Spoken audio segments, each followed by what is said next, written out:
Welcome to the Industrial Talk Podcast with Scott McKenzie.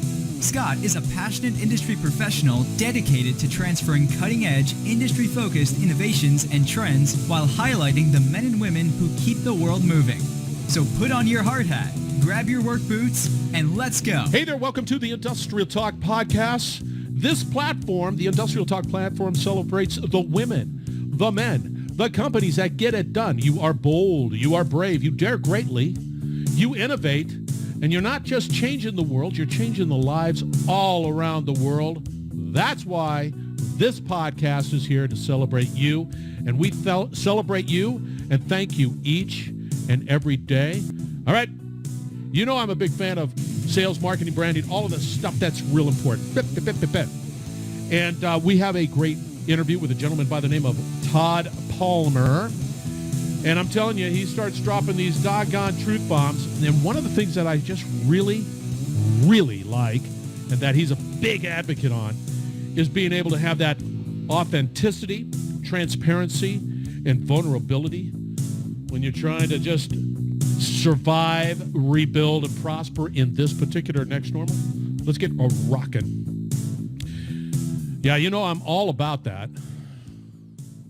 I mean, especially when we're in a point where I think people, you know, companies in general have already retained the resources that are necessary to help them be successful in the future. One, have managed the risk in a way that it's either eliminated or have they built a fence, some sort of protection around it for their business, for their, you know, for careers.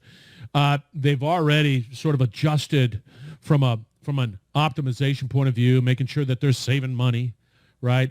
And I think we're in a phase right now for this next normal, and we've always been in it, but I think right now is how does one make money in this particular environment?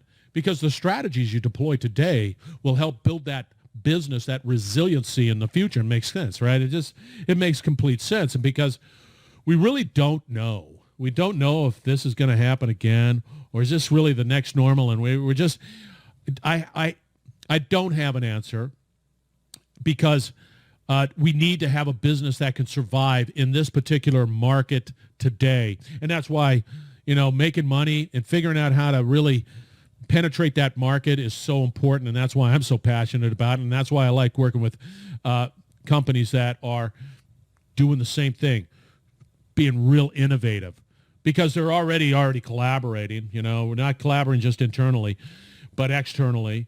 And even in some cases with their competition to try to figure out how to survive, rebuild, and prosper in this particular, you know, next normal. So anyway, Todd Palmer, he's got Mad Stat Card out there. Of course he does. And what we're going to be talking a lot about is, of course, that authenticity, transparency, and vulnerability. But how do you apply those qualities and those the values in this next normal? And it's just, he brings up a really interesting quote, and it's right here on a piece of paper here. Opportunity in tragedy. So we're still sort of coming out of it. We don't know what the future holds, but there are opportunities, and there's opportunities for you as a business. There's opportunities for you in your career to really change the trajectory of where you were prior to the podcast, or prior to the pandemic, to where you are today. So those are some of the cool things that we're going to be talking about on this particular podcast. Once again, he is Todd Palmer. His company is named, get this, Extraordinary Advisors. I always look at that Extraordinary Gentleman, whatever that show. Anyway, right there, Extraordinary Advisors. He is the CEO. So his website, of course, is extraordinaryadvisors.com. Go out there, find out more. And, of course, Todd Palmer. So if you go out to his LinkedIn stat card, it's simple. There's a lot of Todd Palmers out there. But if you put a little comma in there and then you put extraordinary advisors in there, boom, you're going to be able to find them. So anyway, enjoy this conversation, because I did. Todd, welcome to the Industrial Talk Podcast. Absolute honor that you have joined the number one, right here, the number one related industrial and manufacturing podcast in the universe. I don't think I'm overselling that. Do you think I am? You know what? I'm glad someone's taking care of the industrial people, because they are the backbone of America, and they typically have been ignored or put in secondary position for many years. So it's good that they have a champion like you. You know, this is what's been the best part about this whole, when I went down this podcast journey, is the ability to interview people like you and others and see and experience the passion in their eyes, their thought process. And it's always been just an absolute honor to have any manufacturer on this particular podcast. It's been great. For the listeners, you, Todd, give us a little 411 on why you're such an incredible professional. Okay? Fair enough. With that kind of intro, how can I say no? So it's a podcast. You can't say no. There you go. Dialogue. There you go. So my background, I was the CEO for 23 years of Diversified Industrial Staffing, the nation's largest provider of skilled trades talent. We specifically specialized in CNC machinists, welders, plant managers, and anybody who would have been a direct hire position. And the reason we really got into that category to go forward is 10 years into the business, I was $600,000 into debt. I was 2 months away from running out of all of my money due to my imposter syndrome. My son and I were living in our house. My house was pledged to the bank. My son was 11 at the time, and he's freaking out, wondering, we're going to be homeless. You're going to be jobless. What am I going to do? And I finally, about 60 days away from running out of all of my money, I hired a coach. And that relationship changed that business. That relationship changed my mindset, and ultimately ended up changing my life from the perspective of I would not deal with uncomfortable conversations. I would avoid them, and I would pivot away, and I would let toxicity permeate through my organization. I wouldn't address underperforming employees or non-performing employees, because in my head, my imposter syndrome was so focused on nice people don't talk that way. Nice people don't do this. Yeah. I saw myself as a nice person. I applied the law of avoidance. I wouldn't go out and do the right things because I didn't want to change my sense of self. Well, that quickly changed when I hired this coach. He taught me financial literacy. He pointed out the holes in my ship as was causing me to sink. And in September of 2006, I walked in and fired my entire company in one day, and I started over. Within 10 years, we figured out the inflection point, the skilled trade sector specifically, and we paid off all that debt. We reduced our payment terms from 120 days to 12. We increased our margin by over 10%. And we made the Inc. 5000 as one of the fastest growing companies in America, not one time, not two times, but 6 times. From then, I retired from that business a few years ago. Now I coach and speak on entrepreneurship around the itty-bitty negative committee in our head, around imposter syndrome, around leaning into the uncomfortable and failing forward. Because a lot of entrepreneurs get into business often just to create a job, then they end up creating a company, and that's kind of where it all falls apart. All right, listeners, you hear it. He's got some mad street cred out there. I've also looked. Are we on LinkedIn together? Did I? I think I did, but if not, I'm going to be sending you an invite. But he's got a mad stat card out there, and of course he's big into baseball, so he knows that I'm into the baseball and stats and everything. Yeah, so the back of the baseball card is what other nice things other people say about you. Yeah, I got it, man. All right, let's talk a little bit about it. We're living through this whole COVID world. It's challenging, not just for individuals, but for companies, and it's top to bottom. It's impacted businesses in a dramatic way. What type of advice do you think you can provide these manufacturers and industrial professionals right now to sort of calm down? Well, it's kind of a de-escalation, the way to calm down. And it's so much helping them understand that this is their Stockdale paradox. This is their brutal reality. And within that brutal reality, there's still that opportunity to get out of it, the opportunity to pivot, and the ability to figure out how to get unstuck. First thing I'm telling my clients right now is make sure you have a great cash reserve. That doesn't mean you don't spend, but make sure you have plenty of money set aside. I had a client who recently got PPP money, and he felt guilty because he didn't need it. And this may rankle some feathers on the show today, but I said, hang on to that money until you have to pay it back, because once you pay it back, you don't get a second chance to go make another withdrawal from the government ATM. You have to focus on taking care of your internal employees, taking care of yourself, taking care of your vendors who take care of you. The second thing I'm telling them is to look for the opportunity within the tragedy. I do a lot of work with the American Gear Manufacturers Association. And I actually just worked with a woman, wrote an article about her for my platform, Ruthie Johnston, and she talked about how she was able to actually grow her manufacturing company in these pandemic times by doing some non-traditional things in 2020. She had her people use these things called telephones, and they had this other thing called a conversation. Wow. And in that conversation, they didn't say, I don't want to sell you anything. I understand your business is struggling. Who can I connect you with? Who can I introduce you to? Wow. How can I help you expand your network? And her business is on fire. Yeah. So there's opportunity within the tragedy if you get unstuck, if you take a look at what you can do and how you can make an impact. It's interesting. I just did a video on who do I know that you need to know? There you go. It's just like a 2-minute video. It's like, hey, you better start expanding that doggone network right now. Now. Don't lollygag. Don't be crippled. And I'm looking at your form. Get out there and be uncomfortable. Yeah. See, this is what's interesting here, is that, yes, you're uncomfortable, but you know that person right next to you, they're uncomfortable, and that person's uncomfortable, and that everybody's uncomfortable. Just embrace it and feel uncomfortable and keep moving forward. Well, we'll call it the pink elephant in the room. If we're 4 of us are having lunch, first thing you want to lead with is authenticity, transparency, and vulnerability. Hey, we used to say this at lunch all the time. How's your business? Oh, it's great. We're awesome. We're growing. Hey, my business is struggling, and I could really use another set of eyes to look at my business. And maybe I'll hire a coach. Maybe I'll bring in a consultant. But we're sitting here at lunch right now. Here's what I think I'm going through. Where do you see opportunity? Can you give me some 30,000-foot view on my hero's journey? How can you help me? And just stand up and say that. And, like every time I speak, I always start with the $600,000 in debt to the Inc. 5000. That's always my intro, because I ask my audience to always practice ATV, authenticity, transparency, and vulnerability. I have to model that for them. I have to show them what it looks like. Yeah. So the worst day of my life, September 9th, 2006, has become my message. The mess becomes your message as you help others. But if I want Scott to be authentic, the last thing I want to walk into the room is telling everybody how great I think I am. Yeah. You're going to find 5 holes in that story pretty quick. No, that's beautiful. And it is so, I don't know, I get a sense of peace from it.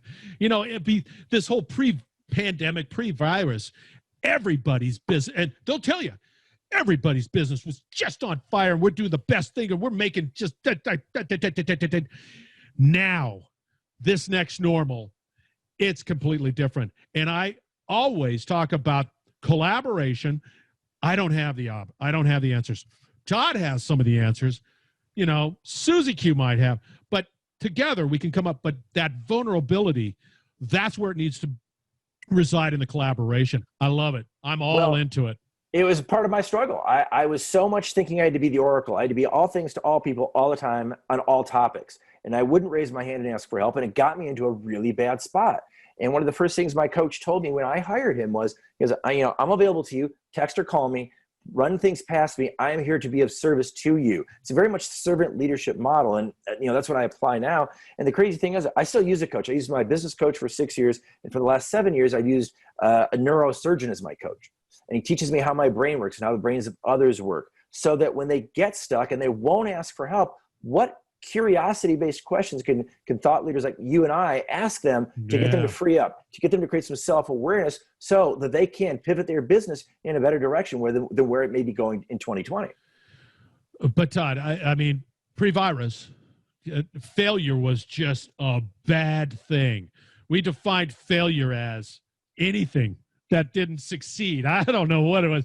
I failed at cooking a hot dog. You failure, and now it's how do we overcome that? How do we just get past that self-awareness of like, oh, I feel like I failed? How do we get past that? Well, first, it's to recognize that the itty-bitty negative committee in your head is meeting, and it's giving you that feedback. So that's why I go to people smarter than me. My coach, Dr. Daniel Friedland, world-renowned. Whoa. You just dropped a name. Give me a break. You know him? Danny's awesome. He's my coach. And for 7 years, he helped me get unstuck. And he's helped me get to a point where now failure is just a word in Webster's dictionary in my household, with my clients. Because if you're not failing, you're not learning. And you can show in a scientific methodology under an MRI machine and over the course of 6 to 12 months how you can repair relationships, how you can fix your business, how you can fix yourself lose weight, whatever you want to do, if you remember that every time you try something and it doesn't work, it's not a failure. It's just another way that it doesn't work. And that opportunity is another path, another step on your path to being successful. And so, if I don't have the answer, I got to go to him to get the answer. So if my client Scott calls me up, I can say, you know what, let me figure that out. We'll get back to you. We'll reconvene on it. It's not a matter of not are you going to have a mistake, not are you going to fail, quote unquote, but when you do, how are you going to handle it? And that's what I've learned from Danny, how to handle it. But it's interesting in industry, and you've been in industry, you know exactly that there's no room for failure. And failure can be defined as anything. I mean, it doesn't matter. I think in a weird sense, the whole COVID pandemic has sort of freed that up. If you can embrace the fact that I'm going to have to do everything I possibly can to survive and rebuild and prosper, whatever that looks like, in that whole journey, you're failing. But you're learning. You are learning. And here's the crazy thing is the CEOs that I work with, they're not just learning about their businesses, they're learning about themselves. And sometimes they learn things that they don't necessarily like. And sometimes we can get them pivoted into, I'll drop another name for you because you seem to enjoy that part of the conversation. Yeah, 12 years ago, I worked with I worked with Simon Sinek 12 years ago. See? And he helped me get unstuck around why the hell am I doing this job? Why am I working in a space where I've got candidates that don't appreciate the work that I do and customers that think I charge them too much? And I'm making these matches to help these companies become profitable and these families get 20 to 30% more income. And he does 2 years to find 2 words: improve lives. That's my why. So every decision I make, I improve lives. That's what I want. I showed up on your show today because hopefully you get value out of the conversation. Maybe one listener takes one light bulb moment or one aha moment. That's great. If even manufacturers, why are you doing it? I do this thing where I kind of walk them down the ladder through a series of questions to get them to identify and anchor in why they do what they do.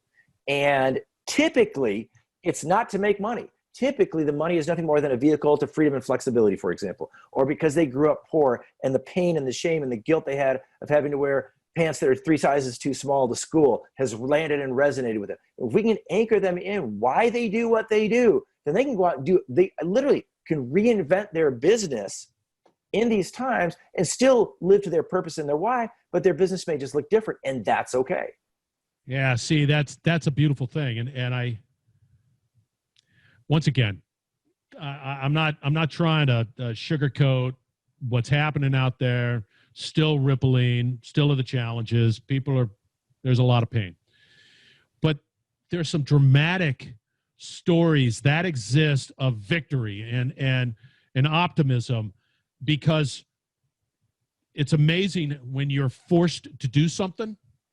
Forced. This is a force. It's not when you're forced to do something.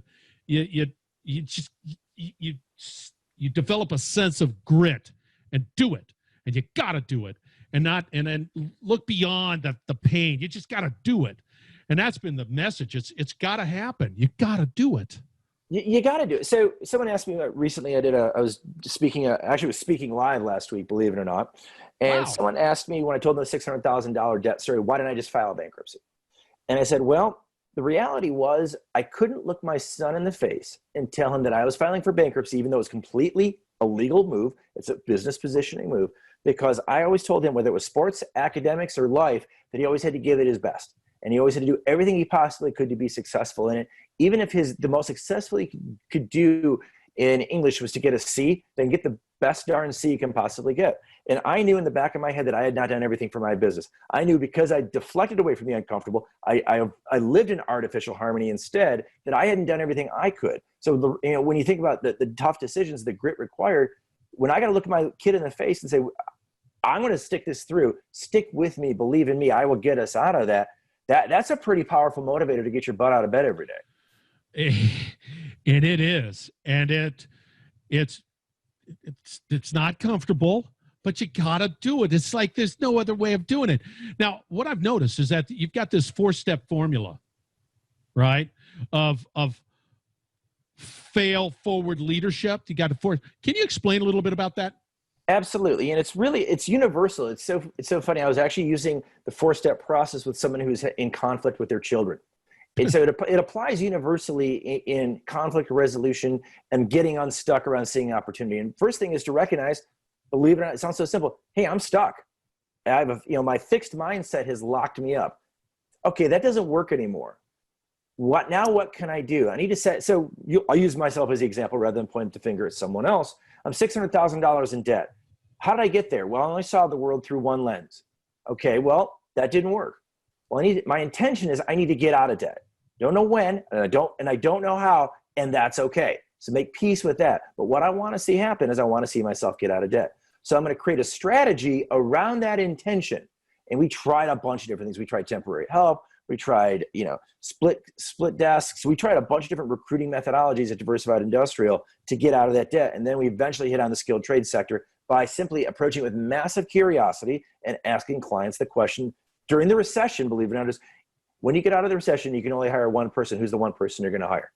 And we used to ask that over and over and over from Detroit through the Midwest, all the way down to Houston, from different sectors. And we exploited that. So going back, my mindset that wasn't working was temporary help. That's the only way I know how to make money, and it doesn't work. Doing it high volume, low margin doesn't work. My intention is I got to get out of debt. I'm going to create 3 or 4 strategies around it, and I'm going to try them all, and I'm going to recognize that some will work and some will not work. And I'm going to do it over and over and over again. And when I get stuck, I'm going to go back to the very beginning, recognize that I'm stuck, recognize that I'm doing my itty-bitty negative committee in my head, and I'm going to get unstuck, and I'm going to keep doing it. More intentions, more intentions, more intentions, more intentions. See, it's a lot of these individuals, a lot of these leaders, I find that they're categorized as leaders. This is where leadership really shines or doesn't. And it's in these times of crisis. And so it really it's, again, trying to be the optimist. If you find yourself in the leadership that I don't know what to do, there are solutions, right? Oh, there are. love it. Yeah. And okay, good. I don't know what to do, but I'm going to find a way. Yes. And I'm going to double down. Because if you say, like I had a client, it's such a great, I love your example. I had a client, she was stuck. She was just stuck, and she was applying for stuff, and she was trying things, and she was isolating herself like I used to do from her team. And the first thing I told my clients to do during COVID times was communicate on a daily basis. And she goes, I'm sending out emails and nobody's answering me. Or I got okays. I said, you're a heart-centered human being. You're a heart-centered organization. Do a video and start the video off by validating where you are, recognizing all that, and tell everybody that you're worried about them and you're thinking of them. And then tell them what you're doing. Tell them that you don't know what exactly when this is all going to be over, but you're gonna kill yourself to do it. She sent this video out, and I kid you not, Scott, she sent it to 22 leaders in her organization. Within 5 minutes, 19 of them had gotten back to her. Some had sent videos. Some had sent videos of them sitting with their families. Some had sent a video of what they were doing and how they were working. And it brought everybody back together because she showed up authentic, transparent, vulnerable, and said, I don't know everything. My brutal reality is I have COVID. We will find a way to get out of this. I just don't know what it looks like. And then she had other people to help her out. And that has improved her culture. Her culture was great. Now it's at a whole new level. You see, listeners, I want to make sure that we just do not gloss over this particular point. We're talking specifically about getting out of that comfort zone. Pre-virus, get out of it. You're in this next normal, and that next normal requires that you be authentic, transparent, and a big one called vulnerable. There's a book called Dare Greatly. So you know Brene Brown. There you go. Dare Greatly. It's about being vulnerable. There you go. So be authentic, transparent, and vulnerable. And the other one is that the formula, the 4-step formula of being able to, from a leadership perspective of failure. I just beg you to just get past this. This is all at the heart of collaboration. I mean, nobody wants to collaborate if you have all the answers. They're looking for help. They're just hey. Yeah. Well, if the emperor has no clothes because the greatest answer is he dressed himself perfectly today, that's not going to work real well. But I will say this, because I was thinking about the question you asked me a few minutes ago about what would I recommend to my clients. Here's what I'm telling my manufacturing clients, and this may be counterintuitive to what they may be thinking, is there's a lot of talent on the streets. When I was on a podcast at least 6 months ago, we were talking about how there were 7 million more job openings in the United States than there were people for them. A lot of them were in the manufacturing sector. Yeah. With layoffs, with displacement.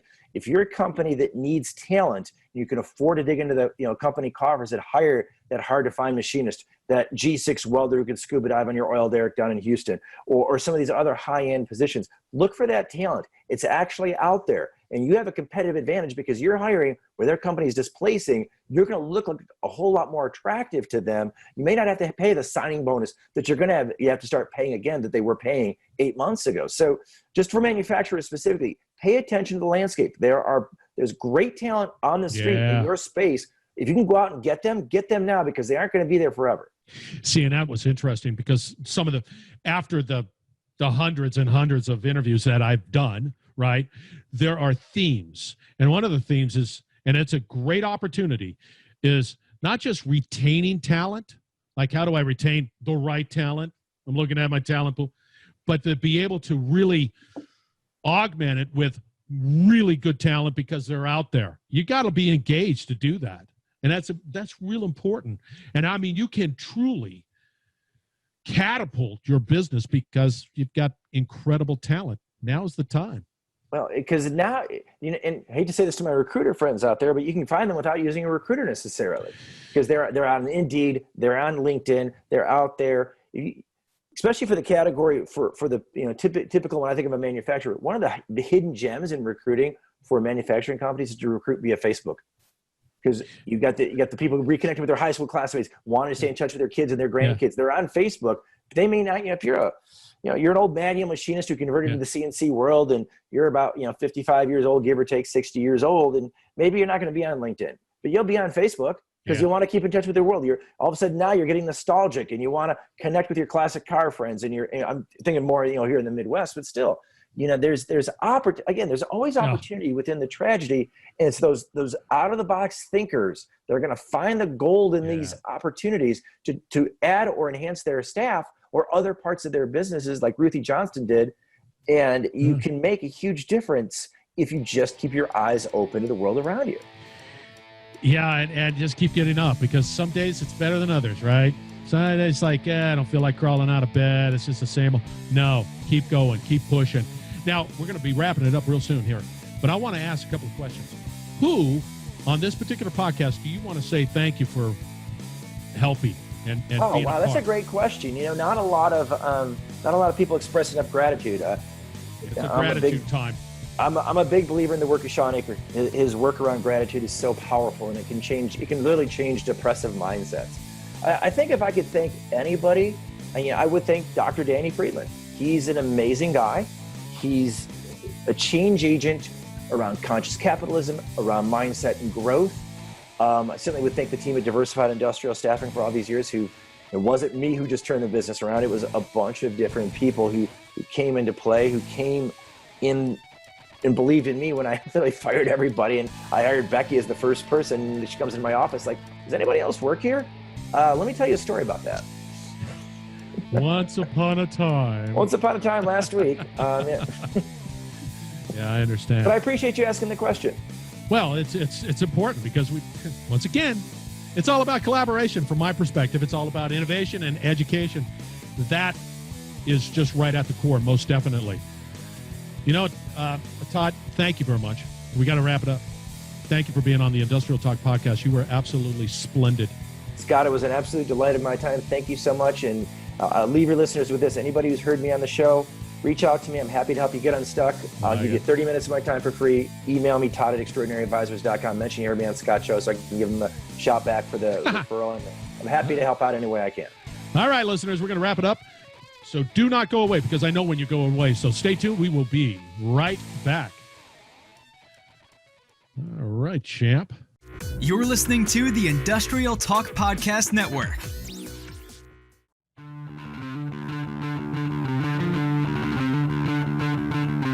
All right, Todd Palmer's his name. He is the CEO at Extraordinary Advisors. Go out and find him on LinkedIn, right? Todd Palmer, Extraordinary Advisors. Or just go out to extraordinaryadvisors.com. Find out more about what he is doing and how he's helping business succeed in this particular next normal. because it's important that you succeed. All right. As we proceed forward in this next normal, I want you to also take note. Here we go. Take note. You need to collaborate, internal, external, and even if you can, with your competition.